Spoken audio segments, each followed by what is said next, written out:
Hello everyone. Let's give you an overview of inventory and cost of goods sold. Up to now, your primary focus has been on service companies. Companies like law firms, accounting firms, marketing firms, landscaping firms, and painters. These people all provide services to their customers. So inventory doesn't play a big role here.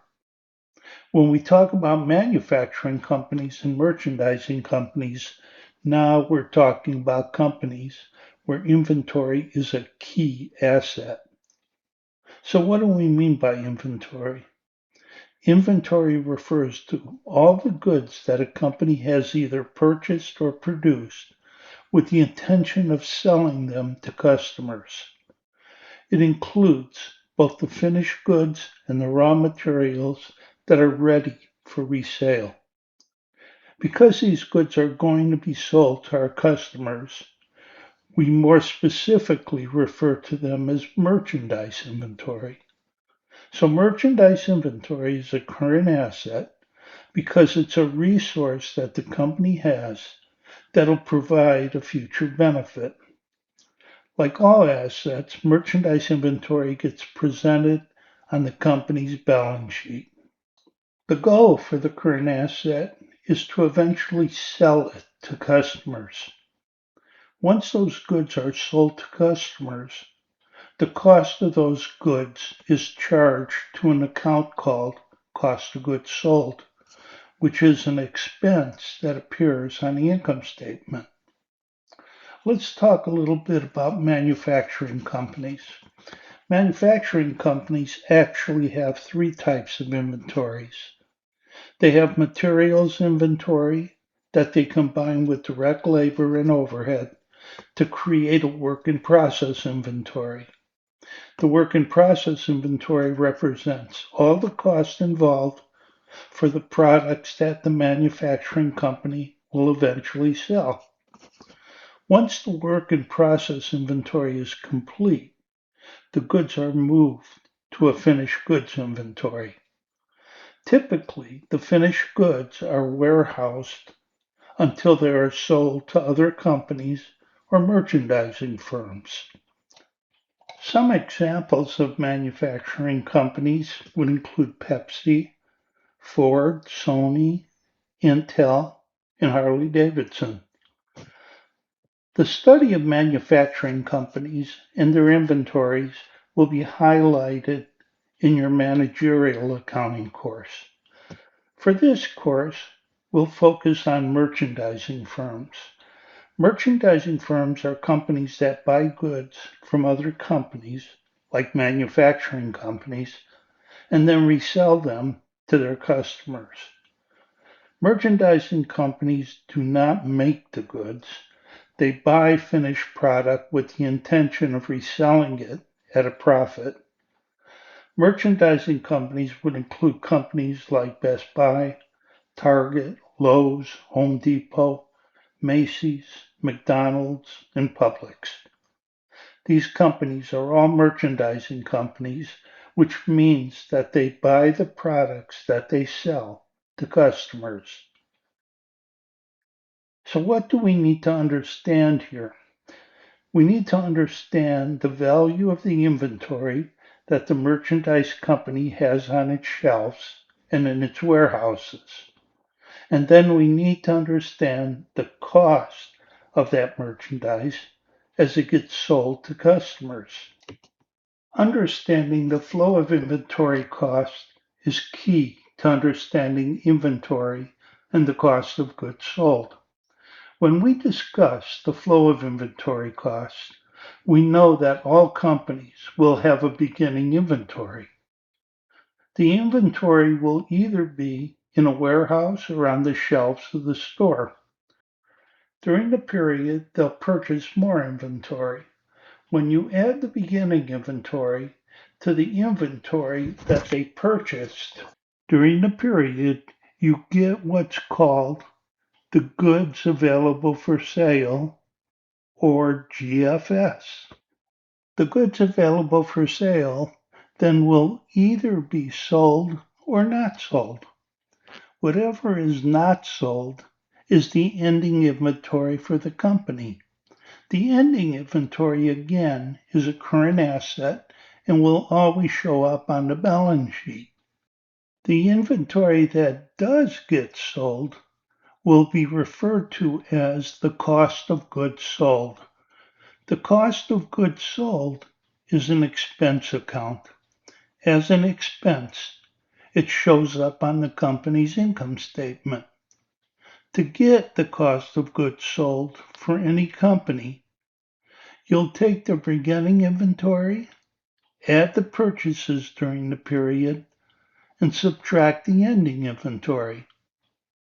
To determine the amount of inventory that will show up on the balance sheet, we use one of 4 inventory costing methods. One method is called specific identification. Specific identification takes place when we're able to identify the cost of unique expensive products or products with low sales volume. A perfect example would be cars. All cars have a vehicle identification or VIN number. The car dealerships have a listing of all their vehicles with their VIN numbers and their invoice costs, so they can easily determine the total cost of their inventory as well as the cost of the cars that they have sold.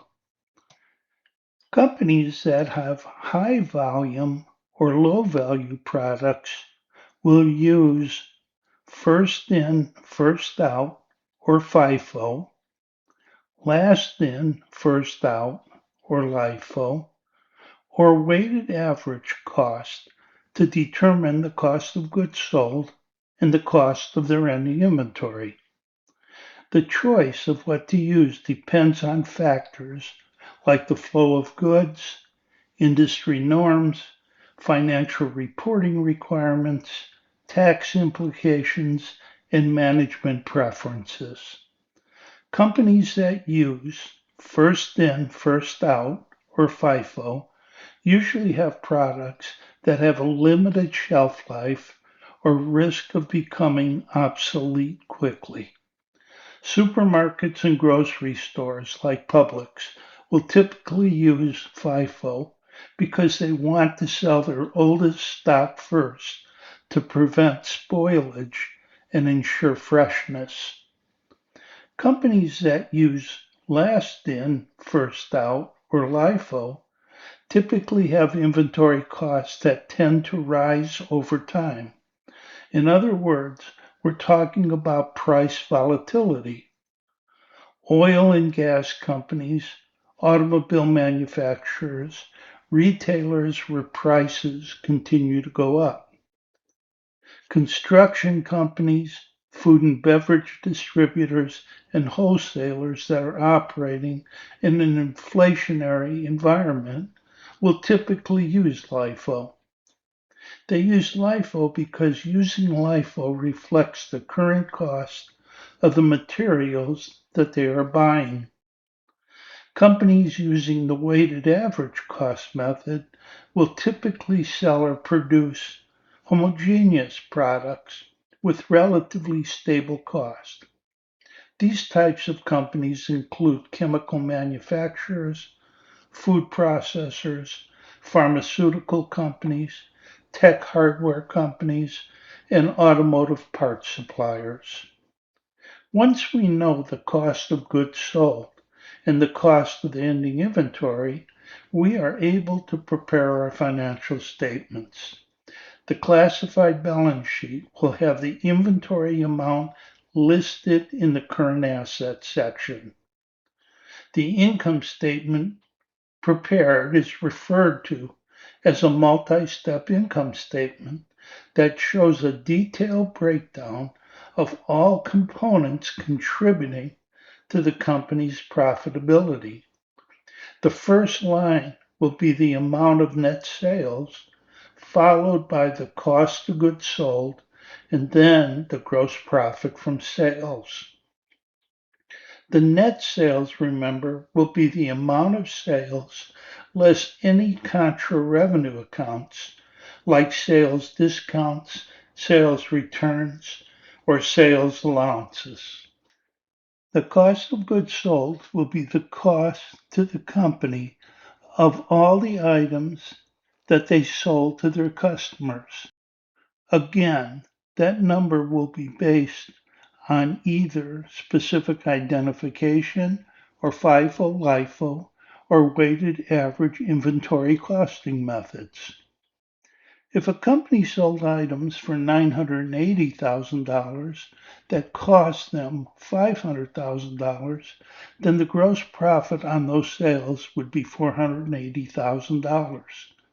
The gross profit is the earnings the company gets from selling its inventory at a higher price than what it costs them.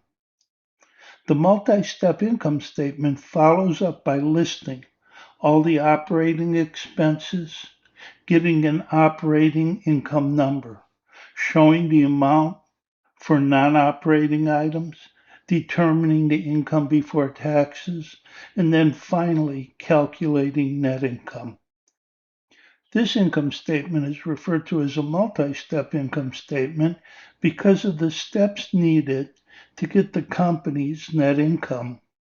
There are two key ratios related to the multi-step income statement, the gross profit ratio and the net profit ratio. The gross profit ratio, also called the gross profit margin or gross profit percentage, takes the gross profit of the company and divides it by net sales. The net profit ratio, or sometimes just called the profit margin, or net profit percentage, takes the net income of the company and divides it by net sales. In both calculations, the denominator is net sales. The higher the percentage, the better you are. Well, that's it. To understand a merchandising company's financial performance, we need to know the value of the inventory that is presented on the balance sheet and the cost of the product sold that is subtracted from net sales to determine gross profit on the income statement. Because inventory is purchased throughout the year, methods must be applied to best determine the cost of what was sold and the cost of what remains on the shelves or in the warehouse. Specific identification, FIFO, LIFO, and weighted average cost are the methods used to determine those values and costs. I hope this video gives you a pretty good feeling for what inventory and cost of goods sold are. I appreciate you taking the time to watch the video. Good luck.